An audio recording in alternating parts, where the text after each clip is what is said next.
Right, welcome to the latest edition of the Foundation of Light Legends in Lockdown. It has been called, however, it is now Legends Out of Lockdown because thankfully things are opening up. We're getting a bit out and about, and even very soon we might be able to watch Sunderland. Well, we will be able to watch Sunderland play as well, which is great news. Now, so far we've had a great strike partnership of Niall Quinn and Kevin Phillips. We've had a great centre-back partnership of Wes Brown and John O'Shea. Now we have the best partnership down the right-hand side that we've certainly had in my lifetime at Sunderland, with former captain and right-back Chris Makin and former right-winger Nicky Summerbee is our Legends Out of Lockdown today. First of all, Chris, how are you? You know, I'm great. Well, you know, for that central defensive partnership, I thought you were going to say Stevie Bold and Paul Butler. Well, that would have worked too. That would have been equally as apt. Apt. But I'm glad you're not arguing against how good you two were on the right hand side. But Nicky, just maybe for those people who, well, no one will have seen what happened before we came on air here. Maybe you might want to describe just how bad Chris Makin is with technology. Well, you obviously want to know about the brains on the right hand side. Well, we just found out straight. His fingers were his thumbs.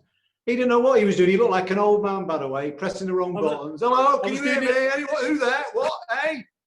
I was talking to you, like, and I had my wife on the phone trying to get this going. We've got sausage fingers as well. I was all over the place, but we're on now. But you know what, though? It was a sense of achievement, wasn't it, Chris? We're all right now. The rest is it's behind us. We're in a modern world. We're back out with Buzzer. We're back. No, we belong in this modern world, don't we?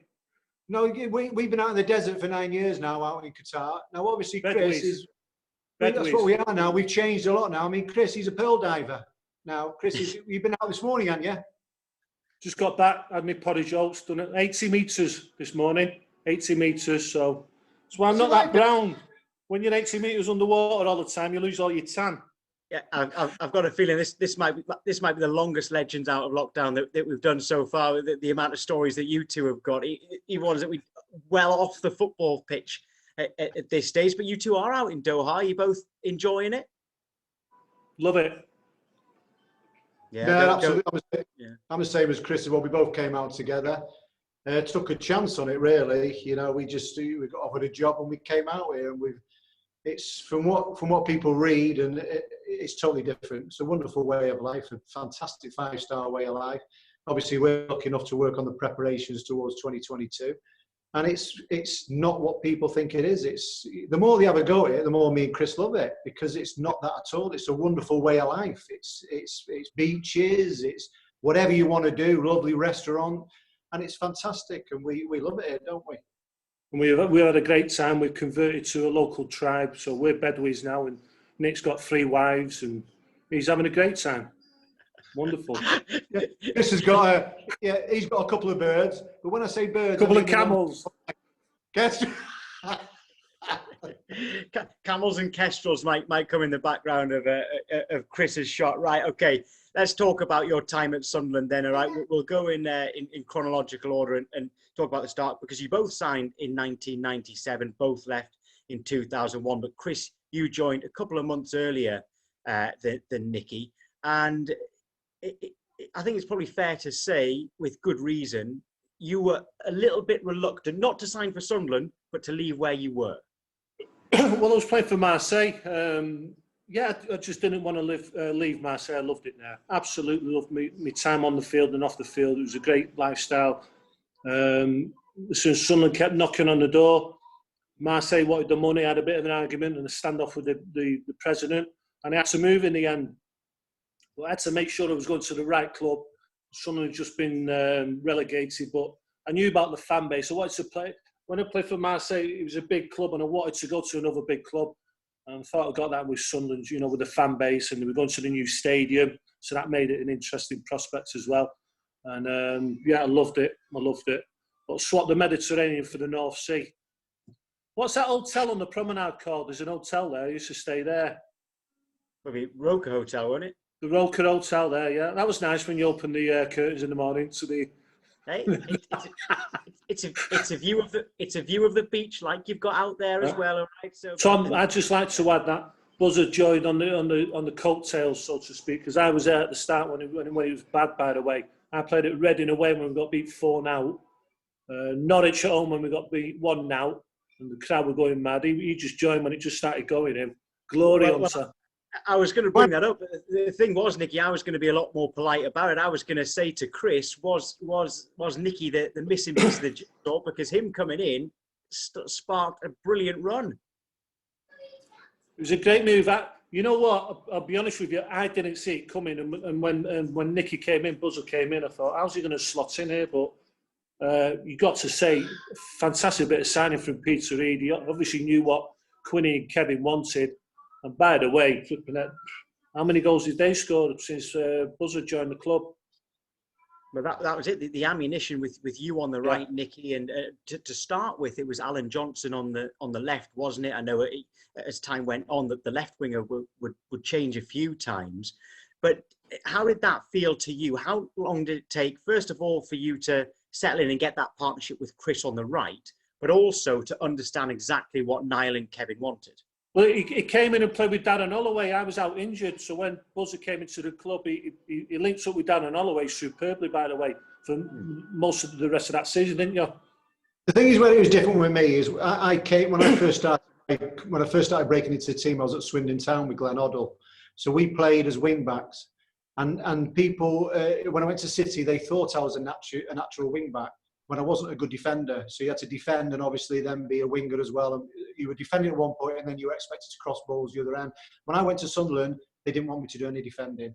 That's why I had Chris, that's why I had Darren behind me. And that made my job a lot easier because I only had the half the pitch to work from. Obviously, when you're playing with someone like now Quinn and Kevin Phillips, he's always an out, isn't he? So you can knock a ball up to Quinny. You can hang one up to the far post. He's always there. If it goes a little bit short, Kevin Phillips was there. So all I used to do is when I got the opportunity, I wasn't very good really at beating players. I just used to open my body up and just deliver it into these certain areas. I used to get more wound up with the centre forward. And because they used to complain, where's the service? So my idea was to cross the ball and to get it past the box.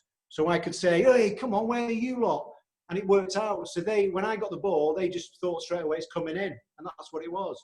You know, but no one ever told you couldn't come back and help out me and Darren, did they? No one said that to you. No, they never said that. But I just put that. So why didn't you then? Why didn't you?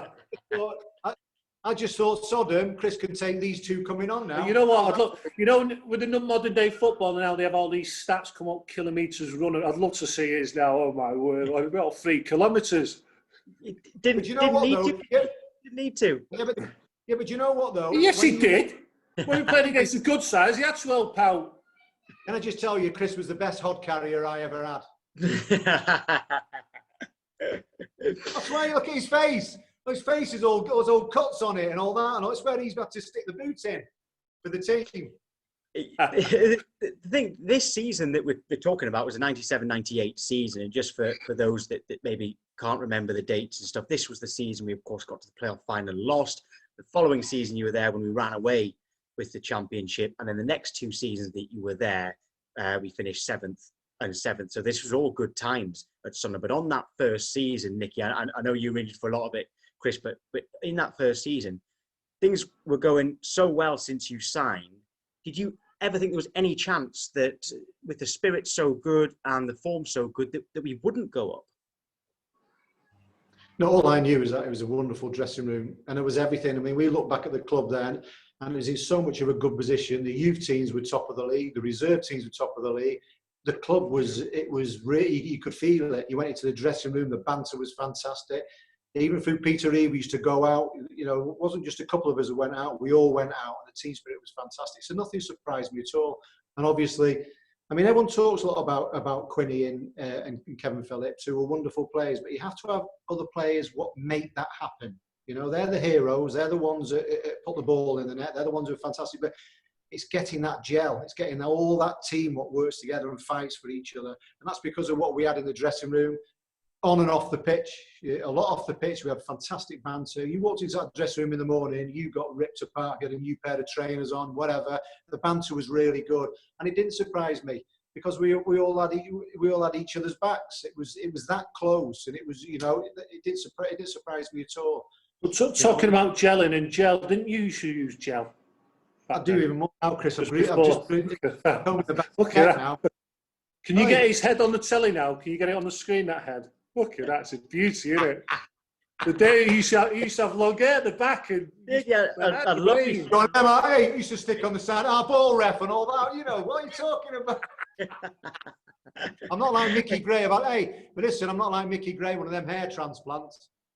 Well, funny enough, I'll let you into a little secret. I don't normally, when I'm interviewing people, have my phone, but I do have it today because I have texted Micky Gray asking for him to fire some questions to you too. So let's just see if he replies. He's not up yet. You know what he's like. He'll have had a late night. He'll have had 1.5 pints and passed out. All right. So you might. We'll see if he gets into us. That spirit there, Chris, in the dressing room. What do you put that down to? Was it purely because of Peter Reid and Bobby Saxton? Was it just the luck that the players got on? Was it down to? I mean, you became captain, but Kevin Ball was there as well. Is any one thing that you can put it down to?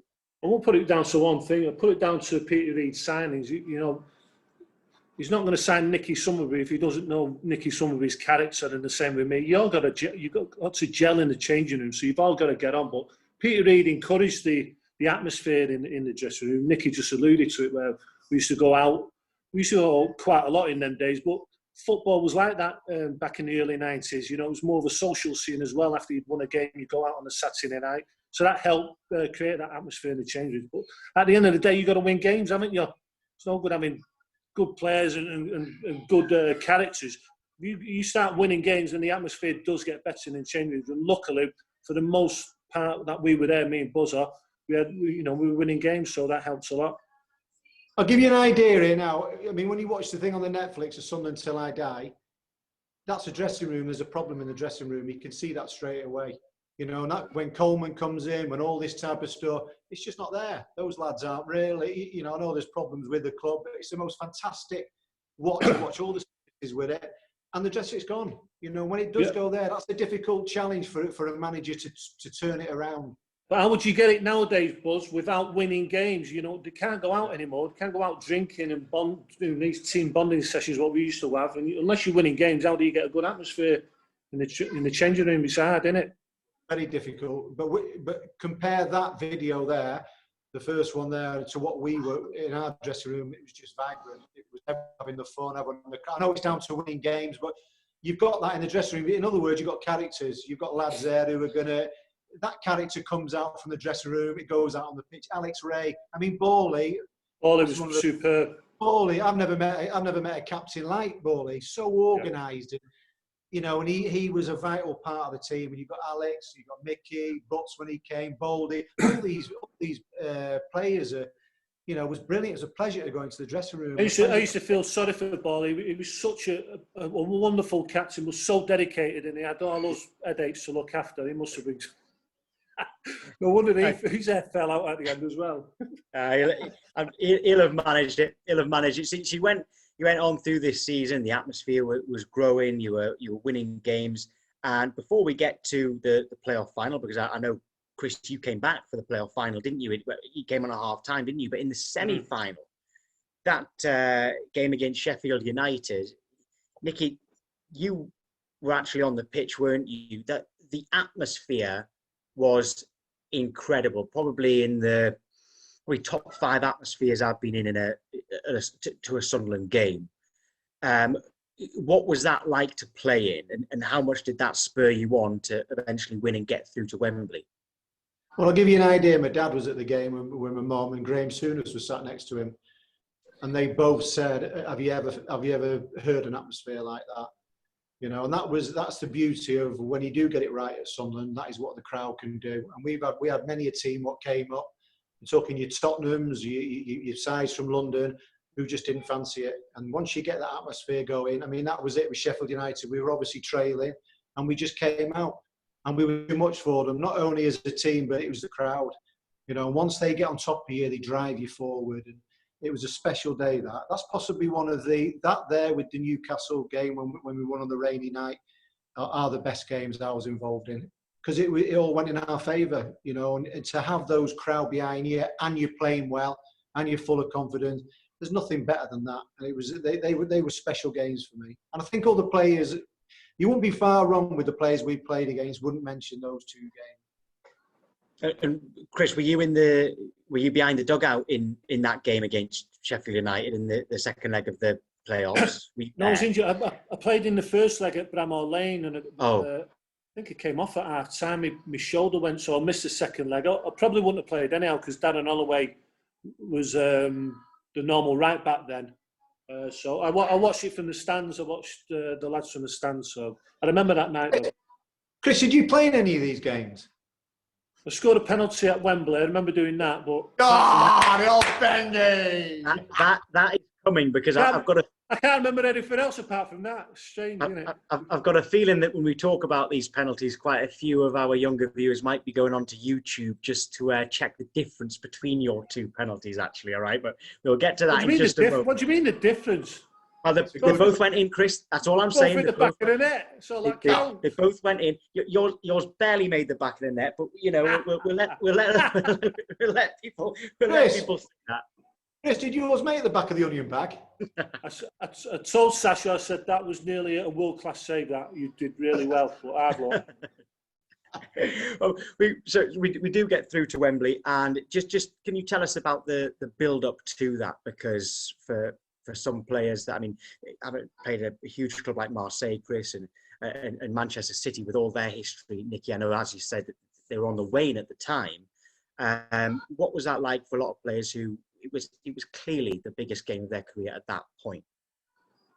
Well, I'm coming to 25, and at that age, I think you should be not peaking, but you're at the prime, really, fitness-wise. So I've been injured for most of the season. I was trying my best to get fit for this game. And I was working extra hard. We went down to Mottermall for a long weekend, another team bonding session there. That's a week before the final, by the way. Sounds like you might have to go into a bit more detail on that one, Chris, by Nicky's reaction when you mentioned it. No comment. We used to go on these trips, and they were great trips because we used to do a bit of running and keep fit and all that, but mainly it was for going out. But listen, it works at Sunderland and it worked with our players, so it wouldn't happen nowadays. But I just try to get as fit as possible and try and put a little bit of an idea into the gaffer's head, into Peter Reid's head, that, you know, put me on the bench, because I think there was only 2 subs in them days, so there was a big scramble. We more or less knew what the starting 11 was going to be, but we didn't know who the subs were going to be, and I just wanted to play at Wembley, so I just tried my hardest for that week.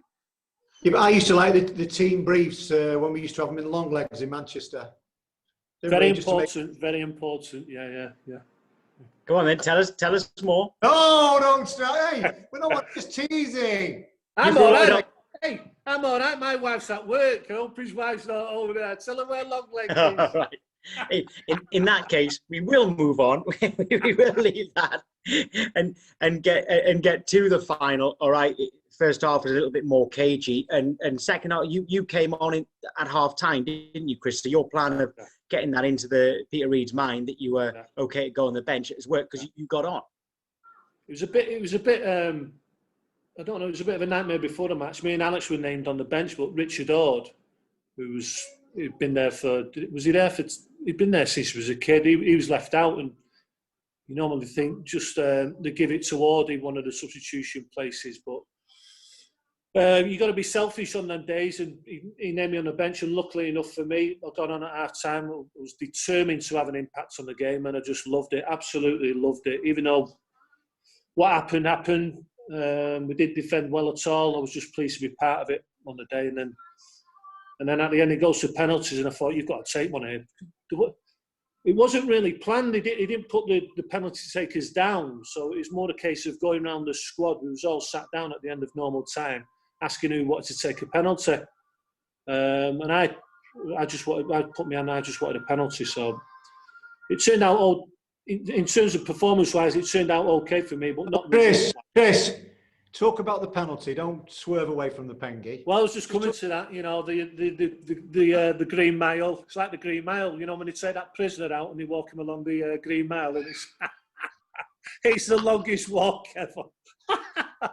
I'm thinking to myself, why have you volunteered for this penalty? What are you doing, you stupid man? Yeah, but Chris, you should have given it to Danny Dicio. He's our centre forward. He'd have taken it I away. would have, but we couldn't find him.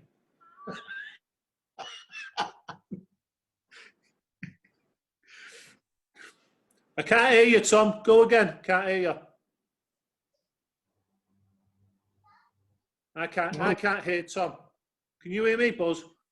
Yeah, can hear you. It's just me and you now. Tom's gone here now. What's he doing, Tom? Nick, what about, tell us about Wembley then, Nick.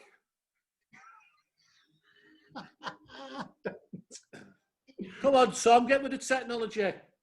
Come on, Tom. What are you doing here now? Come on, Tom. Have you, oi. Film. 2 syllables, film. Get the money in the lecky. Listen, my battery's going low now. I'm going to have to charge up. Oh, What do we do? it's not me on my own, is it? Just hosting a show. Where's the bloody battery thing? Well, hang on, guys. I'm going to have to do... Tom, what's going on? Just a little bit of movement, Tom.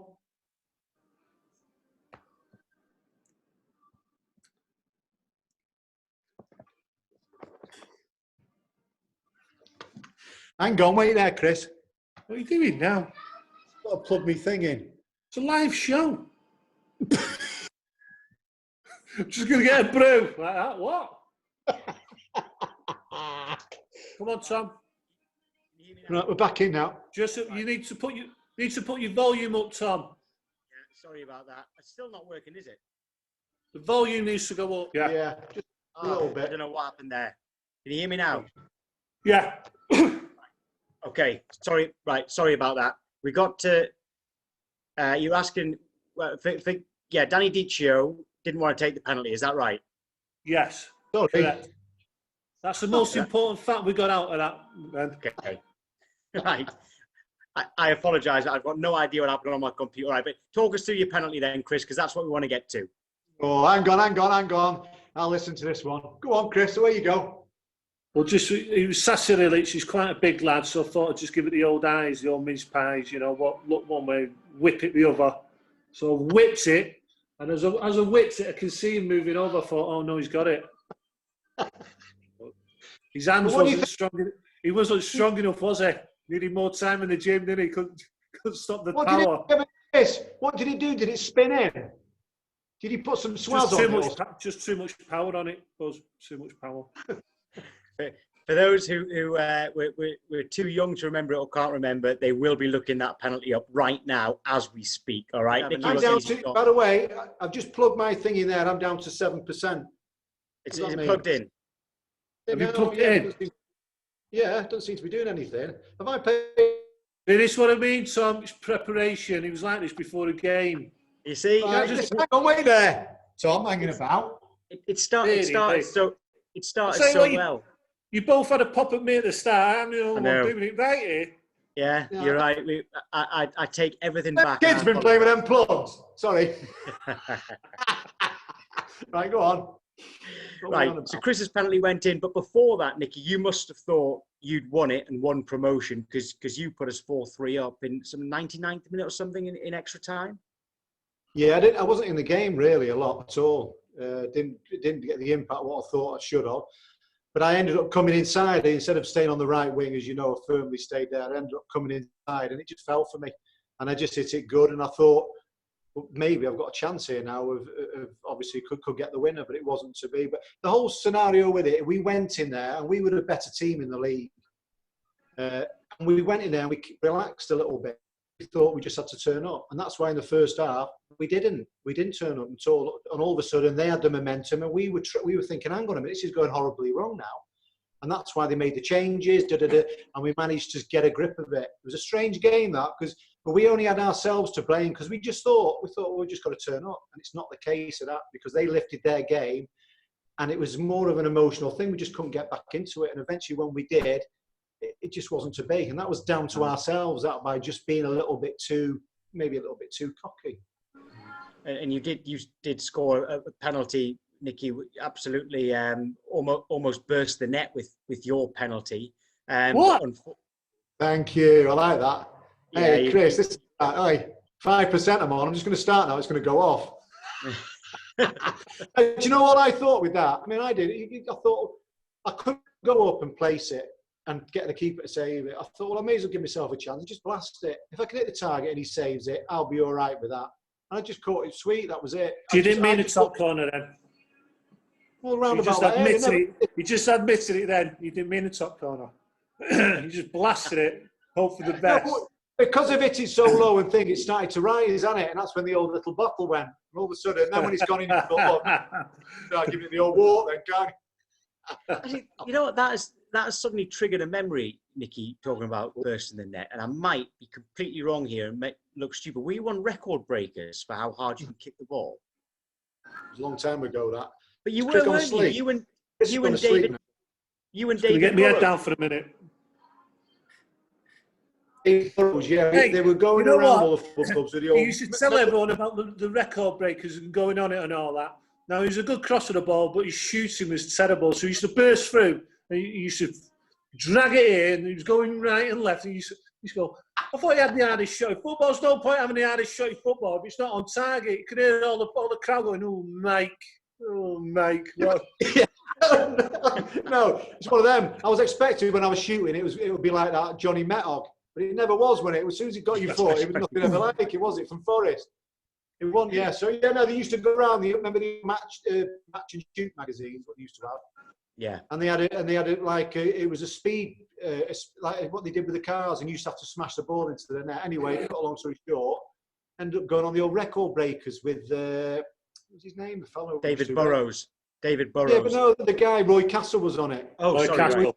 Beginning of the old Daddy Cage. Come on, Tom. David Burrows. You just dived in with David Burrows. Don't be silly. Dedication. Come on. He was on with him, though. I'm down to 4%. Wait there a minute. 4%. Wait there, I'm down to 4% here. Well, I'm working with amateurs. Well, while Nicky fixes that, Chris, just tell us about the I know you, Nicky, and Micky Gray were great friends, and how was that for? We know how he must have felt when he did miss that penalty, and it was Charlton that went up rather than us. How hard was it for you as his friend to kind of look after him at that stage, because he must have been. He didn't look after anything. He didn't look after anything. Don't worry about that. I'll tell you what. He reacted well because he dyed his hair like a blondie. He's like a white blonde, so you know. You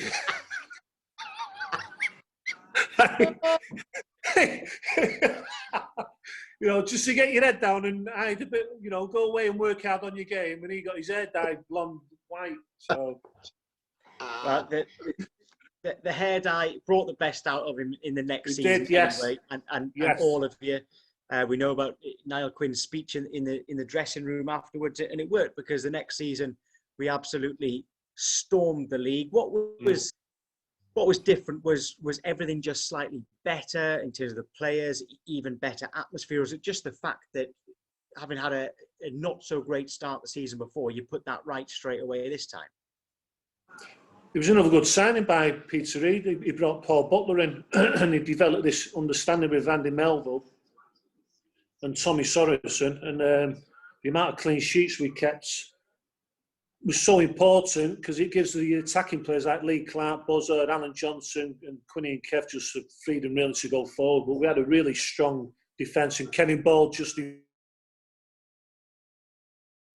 rest of the lads just go and do the business. And the amount of goals he scored from crosses, set pieces, you know, it was quite incredible the following season. But I put it down to that signing. Paul Butler came in and just steadied the defence really. If you look to that, going back to the Charlton game, was shipping goals left, right, and centre, and that seems to be the season before where we just shipped a load of goals. Maybe if we would have beat Charlton, we might not have been ready to go into the Premiership.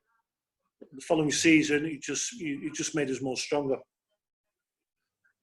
Yeah, and Nicky, do you agree with that? Was it just, I mean, the signing of Paul Butler and anything else? Yeah, but it does actually. From when Quinny gave us a speech after, we were disappointed, and we went about it straight away, and we were determined. And I agree exactly what Chris said. We could have gone up against Charlton. It may not have worked out for us. You know, that got us together. obviously with a few stronger signings and making it difficult to beat at the back. But going forward, we were fantastic, and obviously Borley in there, Alex Ray. Alex was brilliant, and obviously when you got goal scorers in your side, it gives you confidence, you know. And we just got on the wave, and the crowd got on the wave. The stadium alight was buzzing, and we were all in it together. And I just think it came down from us not performing at Wembley, and it worked out in our favour, believe it or not. You know, that was the kick up the backside. That was the hang on a minute, nothing's easy. And we just got our head down, and that's where we got the success. And the team bonding was even tighter. The people what came in were the right people, you know. And we just loved it. And the crowd is massive with it. You know, you get that stadium going home and away. You know, Sunderland fans when they're at it and everything's going right. It's a wonderful football club to be at. And we did storm the league. It was emotional that then, didn't it, Tom? Yeah, so did I. It was like I'm emotional. Churchill's speech. Hey, can I just say I'm emotional at that 2% in the corner? Did you write that last night? Did you write that speech last night? Was that prepared? Hey, listen, some of the neighbours are clapping me out there. The birds have all started singing as well outside. Like that, hey, there's a load of camels over there. Get on them. Brilliant. Kate and Jamie are going to clip that little speech up and put it out everywhere on Sunderland social media with some music in the background and everything. Put it on the tannoys before the match. It's not going to get the players going. Nothing. Good idea. Never mind Republica and Dance of the Night. Let's get that out there instead, Nicky. A bit of passion, lad. You know what I mean? Just a bit of passion. You all showed it, and we stormed the league that season. So we got into the Premier League. So for the 99-2000 season, most clubs that get promoted, in the case of let's just not get relegated. But we finished 7th. What was the aim pre-season? What were the realistic thoughts about where we could finish? Not to get relegated. Yeah. Absolutely. I remember doing the bonuses, the bonus schedule, and you're thinking to yourself, how many bonuses are we going to pick up next season? But it works out well. I remember the first game was that was just a shot to the system. We played Chelsea away at Stamford Bridge. I think Chris Sutton had just signed for Chelsea. It was 4-0. It should have been 10-0. They battered us. But luckily enough for us, we played Watford on a Tuesday night. Watford had just been promoted with us. But we knew we'd beat Watford on the Tuesday. That ended up our first 3 points, and we were off and running then. But Watford was the key. Just that first home win of the season, it gets you going. Yeah, but do you remember, Chris, though, because before we played Chelsea, we played Rangers, didn't we? Got battered there at Rangers. That was 4-0 as well. That was 4-0. So we were thinking then to ourselves, hang on a minute, this could be a bit of a nightmare for us. Listen, we're not keeping you up, are we? You've got that Red Bull out there. I've been up since about 4 with my son, so that's what that's for. It's not you two. Come on, Tom, come on, get that. Like that. Come on, Tom, let's sit with it. Blame my 3-year-old son for that one. But hey, by the way, if you go back to that pre-season, that was a strange pre-season because we were all excited, and Lee Clark went, Jono went, Mickey Bridges went, didn't they? We was down to the bare bones at one point. What we was over thinking, we're going to get some players in for next season. Were you made captain pre-season, Chris, or were you made captain the season before? No, it was at the end of that season, towards the end of the season. Right. Yeah. Captain. I mean, some in life, there's leaders and followers. In one of your screens, you've got a leader. In the other, you've got a follower. Simple as that. Very simple. Right. You two are about to join the same team. Yeah. I'm down to 1%. What's going to happen here? It's charging. Does that mean I'll take it from here, Buzz. I've got the armband. Don't worry. Well, I'm hoping you'll charge. Hey, you organised all this. Have you pressed the on button on the switch? What do you mean? It's charging. Oh, right. Well, it should be fine. If it's charging, it should be fine. I'll be by the pool in a minute. This question just into me, and you two, you've been taking the mick out of each other. I think you might join forces here. Okay.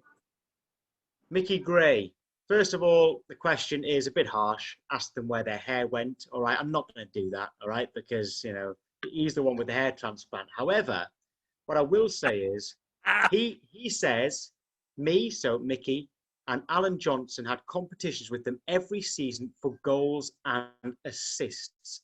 Did the right side ever beat the left side? Well, you can't just say that. He's got to come back with some stats. We don't know, do we? I think that might answer the question. Give us some stats, Mick. You don't say that. Just and the fact that Nicky Summerbee has decided to switch his computer off means that I think Micky might have been right. I think get Micky on now. Put Micky on. Just switch him over.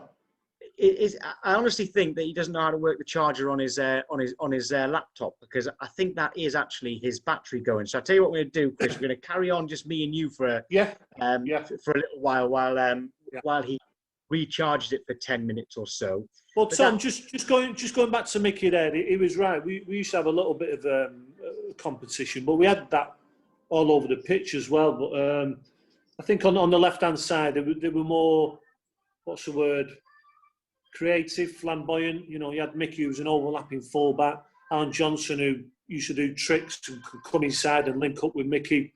It was they were easy on the eye on the left-hand side. Me and Buzzer was very, very simple. I gave the ball to Buzzer. Buzzer used to create half a yard, whip a ball in, and that was just as effective as Micky getting himself dizzy running around Alan Johnson, and Alan Johnson doing 10 lollipops, stepping over the ball 20 times, whatever. We was equally as effective, but it was just done in a different way. Yeah, well, the system worked, whether it be the central midfield partnership, right down. It just worked at that stage, and it worked the next season as well, because we'd finished 7th then, and everyone, even now, second season syndrome, not a term I particularly like to use, but if it exists, it didn't for us the next season. Well, Micky had to. It was quite difficult for Micky. I kept on my partnership with Nicky Summerbee. Alan Johnson left just before the first season in the Premiership, so Micky had to not alter his game, but he played with Stefan Schwartz, who was like not a left wing, he was a left midfielder. So it was different for Micky. So kudos to Micky for altering his game and being even better. But we just became a stronger side in that Premiership, and some of the players that didn't play as much the previous season started playing in the Premiership and became established players. Alex Reid came into the side, played a lot of games. It was absolutely wonderful, by the way. Bally was Bally, done that wonderful job in front of the back four. But then the likes of Stevie Bold and Stefan Schwartz were amazing signings, by the way. Absolutely amazing. Stevie Bold coming in. There's another one that developed a partnership alongside Paul Butler.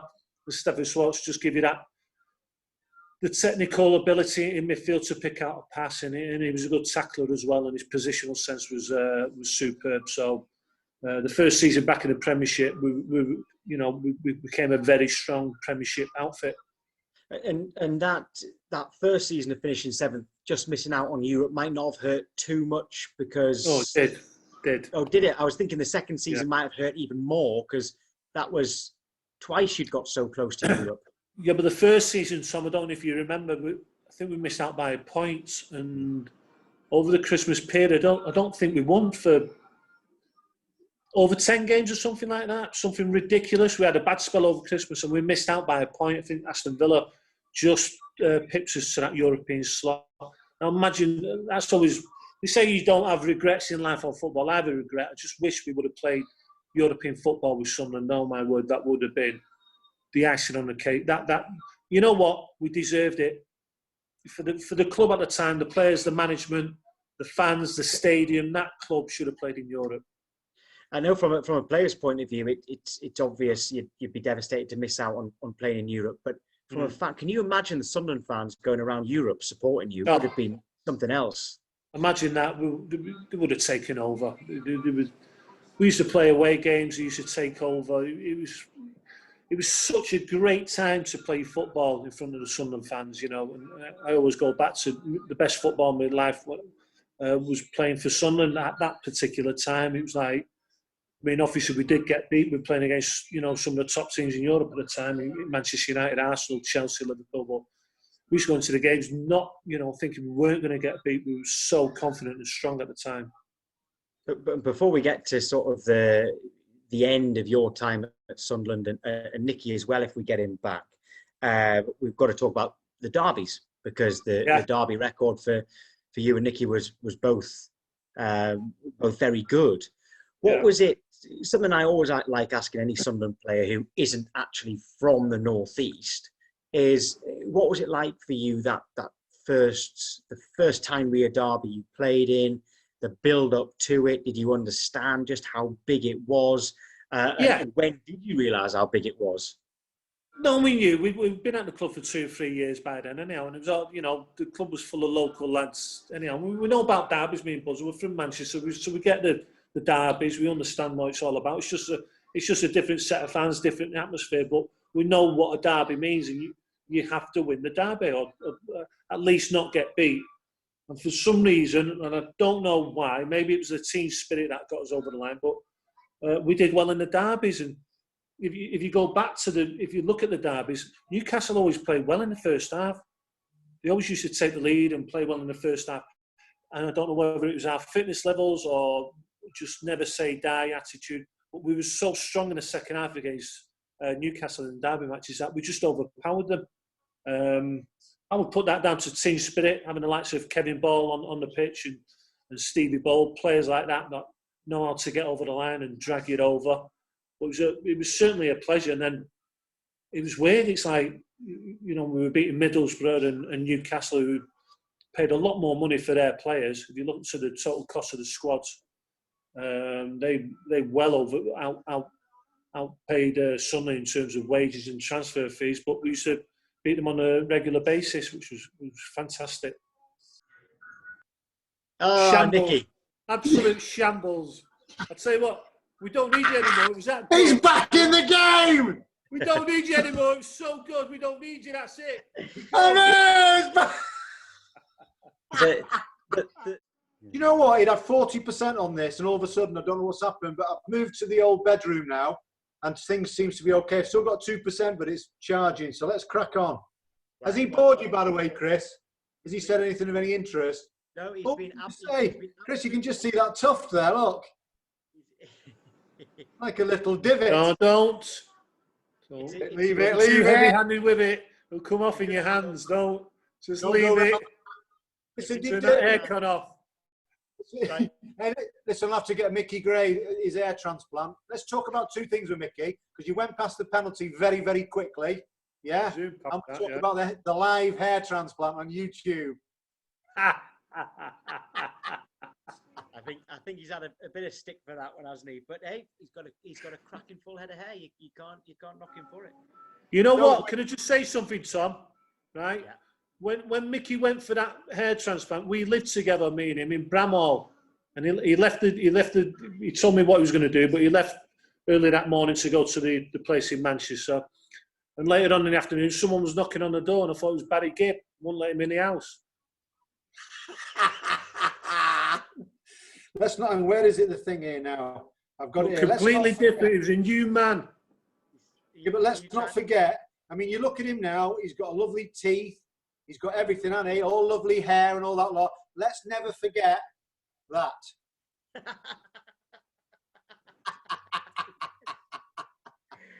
That is the hey. best. I love how you got that always. You can never win an argument with. Look, what's he wearing there? Look, can I just tell you, Michael? Look at his teeth and that. Don't look like that now, Michael. You're not kidding us, Michael. Don't worry about that. He can never ever win an argument with you while you've got that when you've got that picture. Listen, have you ever been down to his local, the Times? Beautiful. Just underneath Alexander Bridge. Beautiful down there. Lovely. There's no women's toilets in there. Beautiful. Oh, right. Lovely, yeah. Oh, yeah. Beautiful, that. Straight after, you know when you go for those warm downs? Straight away there from after. It's fantastic, isn't it, Chris? Just on the way home. Oh, beautiful. It's lovely. Just pop in there and mention Micky's name. Have those like saloon doors, those swinging saloon doors as well. So you'll get a scrap in there, no problem. Sounds right up my street. Right, Nicky, before your battery goes again, we were talking about derby days, and Chris was saying about how we had a good record in them when you two were there, and great atmosphere and desperate to beat them. Is there a particular derby match that sticks out for you, Nicky? Yeah, you'd have to say the one when Reid was in charge on the rainy day. Because we had the seasons, what you're talking about, where we didn't make it up through Wembley, and then the season after, we used to go out all the time and used to see the Newcastle players. And you get that thing inside you where you want to play against them, you know, because they're obviously playing in the big league, and we got the opportunity. And it was a bit of a crazy day because of Shearer being on the bench, which is obviously big news. The weather, like, I don't think you've seen rain like it. We went a goal behind, but it just turned out it just was in our favour. And to get one over on them, waiting those few years to get into the Premier League, and then to do it there with all those, with obviously, like I said, the Shearer on the bench, and obviously the problem with Reid, all this type of stuff, and us to get the result, and you realise what it meant to the crowd and what it meant to the players and everything. That was it. Do you remember when we went out afterwards? We went to O'Neill's in Durham. All the players went in O'Neill's in Durham because we used to know the landlord there, Benji. And it must have been about 2 or 3 o'clock in the morning, and 2 coppers came in because thought they were going to close the pub down because we were having a lock-in. And where's Kev Phillips? He's here. Going, Kev, your alarm's going off in your house. Well done tonight, lads. He just walked out and carried on drinking. Oh, brilliant! Fantastic. He never told us that story when he was on this. That's a cracker, that one. We'll get now to we've been through the season where we got the playoff final, the season where we got promoted, and the 2 7th places. But that second time we finished 7th was your final seasons at the club. And what do you think the thought process was behind with you, Nicky? Because you seem to be, from the outside, you seem to be frozen out. Do you know why that was? Was there any arguments with Peter Reid or Bobby Saxton or any players? Or what was the reason why you seemed to just be discarded? No, I played my best football at Sunderland. That's where the crowd knew what I was all about, and it worked out for me. I never got offered another deal, which was quite strange, but I still didn't think there was a problem anyway. I came in for one of the pre-seasons, and a deal had been done for me to go to Bradford. He said, right, the deal's done and you go. And I thought, well, I don't want to go there. I don't want to stay here. This is what, you're at Sunderland, huge club. Everyone understands what I'm all about. But from then on, I was pretty much frozen out there, and everyone went on a pre-season tour to Portugal.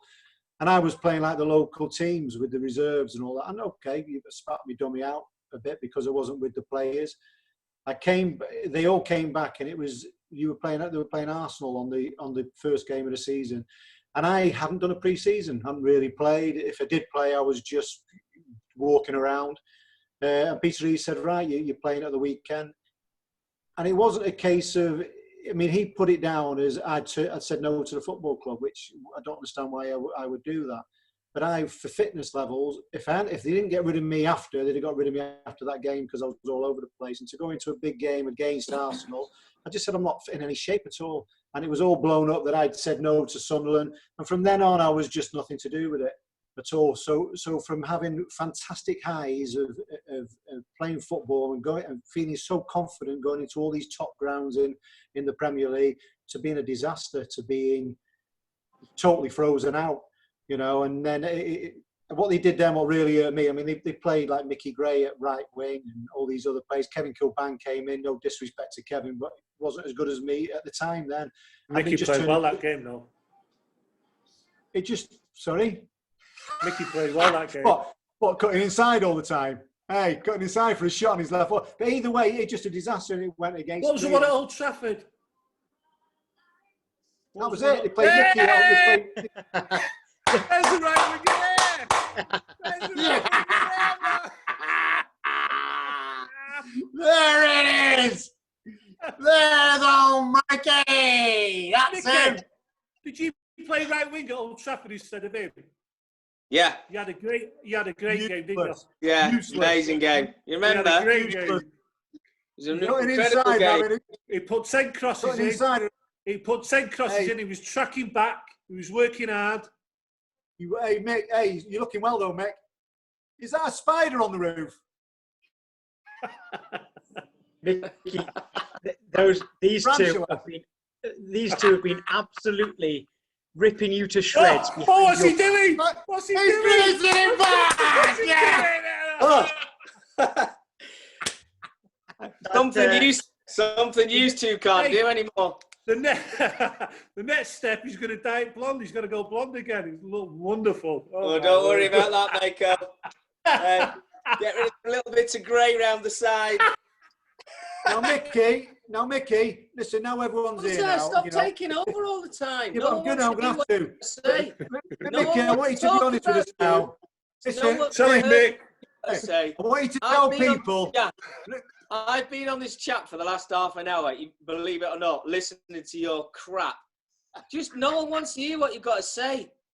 You're lazy. The Listen, reason we got Mickey, relegated. Mick, he was just tuggy on the old heartstrings then, telling everyone why he got, why Reid fell out with him and all that, and everyone started crying and Go listen to it all again. Hey. Oh, go listen to it all again. To Bradford. I had to go to Bradford. Hey. I didn't like me. Hey, what were you? Hey, I bet you were driving around in your Ferrari, weren't you? Yeah, while you were driving around in your little Porsche. Lovely burgundy one. Beautiful that was. Yeah, how much is that? Yeah, I'll buy that. Yeah, definitely. Yeah, how much is that? 80 grand. That. How much can I sell it for? I'll have two of them. 10 days later, how much can I sell it for? Well, That's a mistake. Can I have an 80% balloon on it? The Porsche 911 for 20 grand you sold it for. You only had it 10 days. He's getting his own back on you now, Nicky. Honestly, Mickey, he's got on his phone. He's got saved an embarrassing Panini picture of you, and it's to hand at any point if you take the mick out of them. No, you can't be there. Excuse me. You can't be there with a Californian smile and all that lot, giving it out with a real one. That's what you are, boy. Don't you ever forget it. That like a little skunk. Skunk. You little buddy. You are. You can't call someone who's Sunderland through and through a skunk because that's a derogatory term. Exactly. Newcastle, so you can't say that. No, that's all. You see. Hey, I bet you wish you had half that air right now, didn't you? Hey, driving around in that Suzuki. What? What Suzuki? Oh, the Vitara. Oh, it was a beauty, that. The hairdresser's car, wasn't it? It was a belter. Coming out that training ground with the roof down. 95-inch wheel. No, he went like that once. So after one day, I said to him one day, I said, well, where do you get a decent breakfast and all that? So he took us down there where the training ground was. He said, you want a stutty? I said, pardon? A what? He said, stutty cake. I said, what, mate? You want about? You want bacon and eggs? That's all I want. Like, stutty over there, get a stutty down here. Them big things, aren't they, Mick? Like the old pizza thing, innit? Like a thing, and he sliced through the middle of it, stick a load of bacon and egg on it, man. Everybody in the northeast knows what a stutty is. Yeah, stutty. Chris, have you had a stutty? He's the one. I tell you what, you probably had one of these as well. Do you have a Savoy dip? Sorry? It's easy for you to say. Say that again. I've never had that. Do you not have a Savoy dip? You saw that at Baja Beach Club. Oh. Hey, he's got a lot of people to thank in his career, Tom. Craig Russell, for one of them, saved his career. He's talked about that. That was a swap deal. Saved it. My battery's getting low. Hurry up, Mick. Because I think. Hurry up, Mick. Down to 1%. Look, you were probably going out the game. You'd have probably gone back to Swindon for a couple of years. Yeah. And if you ever get asked the question of the most important person in your career, you've got to say Peter Reid, haven't you? Correct. Who, my mate, Marmite? So is it Nicky? Listen, I played the best football in Sunderland. Obviously under Peter Reid. So you can't say any more than that, really. I never played anything like that at any other club where I went to. Everything fitted. It was right. for me, and that was it. So take what you can out of that. The ending of it was, I think, on all parties. I think when you listen to the Bob Murray interview, I think that shines a light on it. It could have been done a little bit more differently.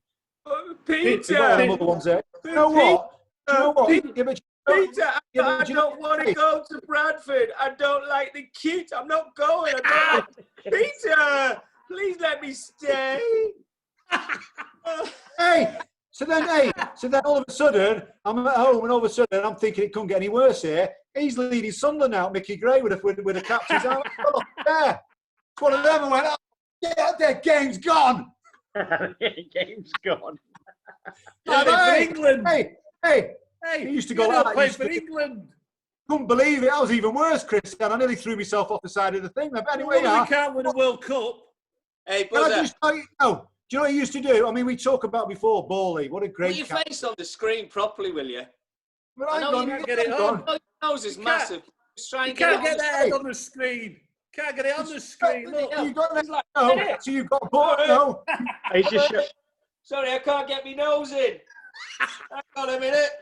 Well, Hey. Wait there. So you've got the foot now. So you've got the foot. I've had enough of this. There you go. Hey, Buzzer. What about Mako in training?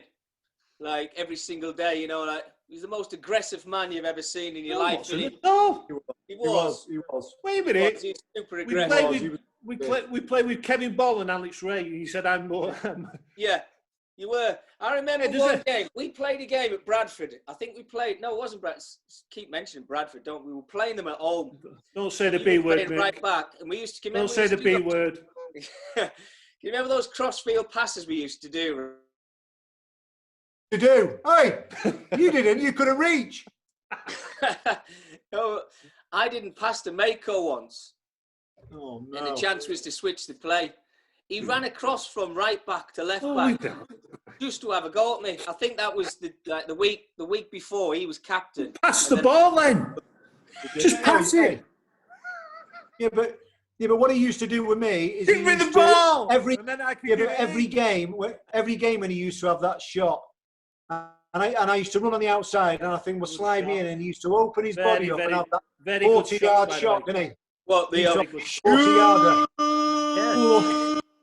The fans were about him. Fans were telling us. Nick, what about him on the other side when he was twisting? It was like a little tornado, a little bit of dust flew up when he was doing his twists. Micky. Where's he going here now? He didn't know where he's going, twisting around. He's getting all dizzy on the far side. Like a little thingy down there. He had like that Beresford Tasmanian devil. Rum, didn't he? Tasmanian devil. He had that Beresford type of little rum on it.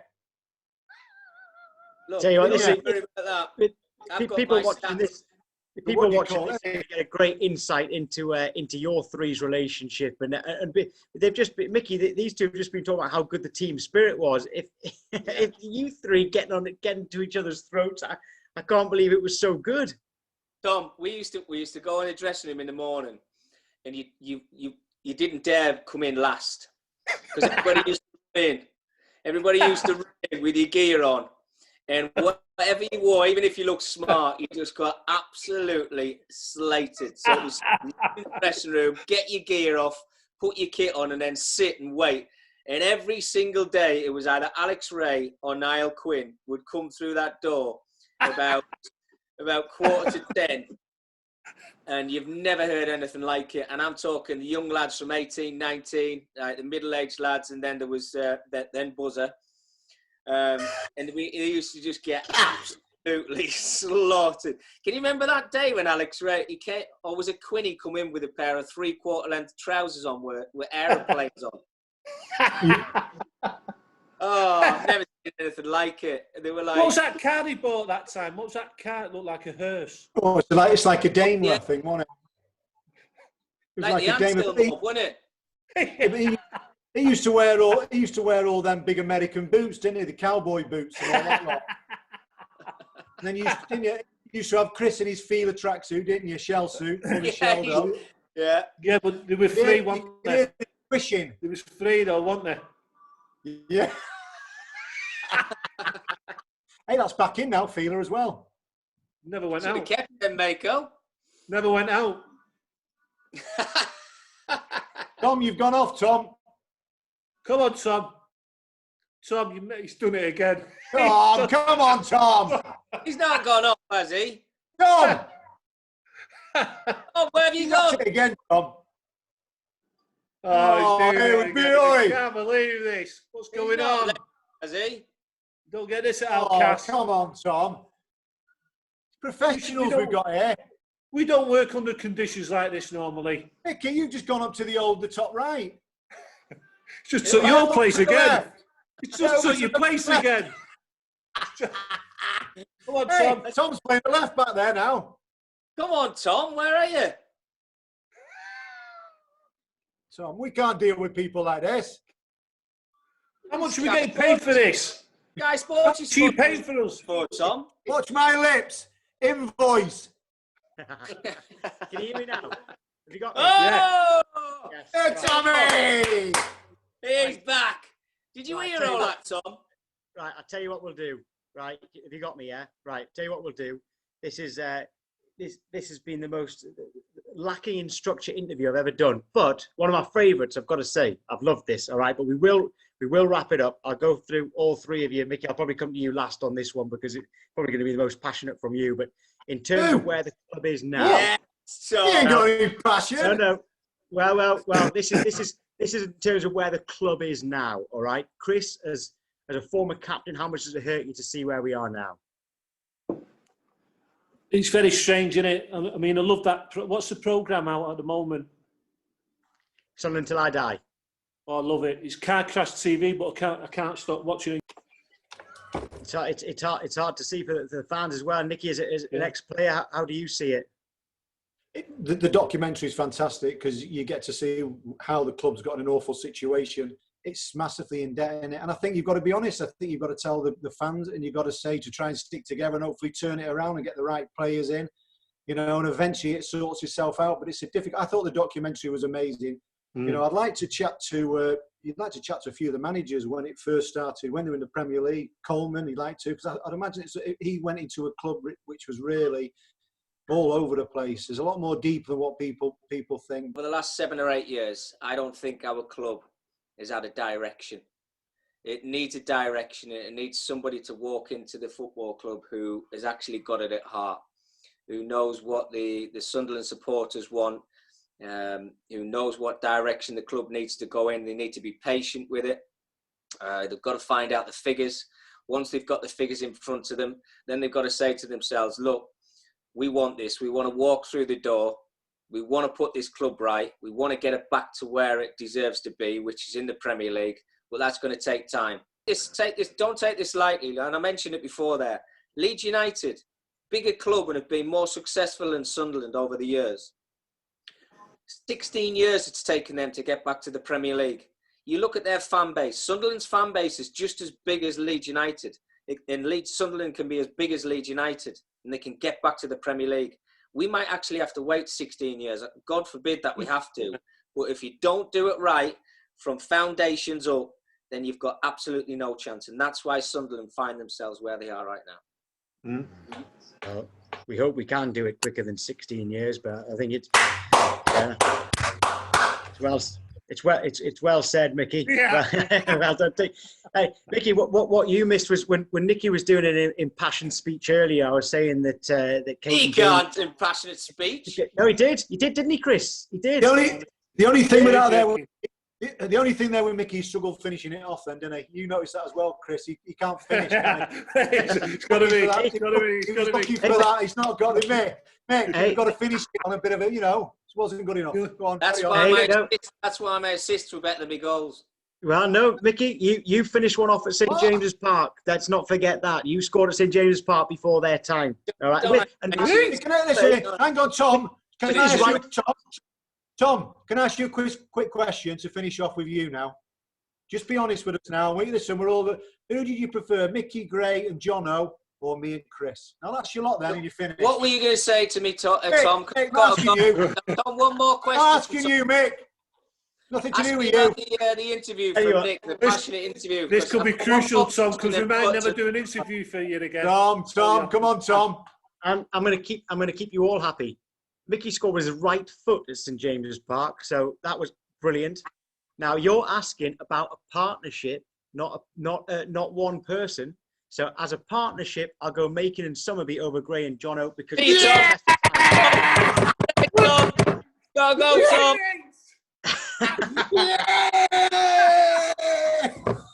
I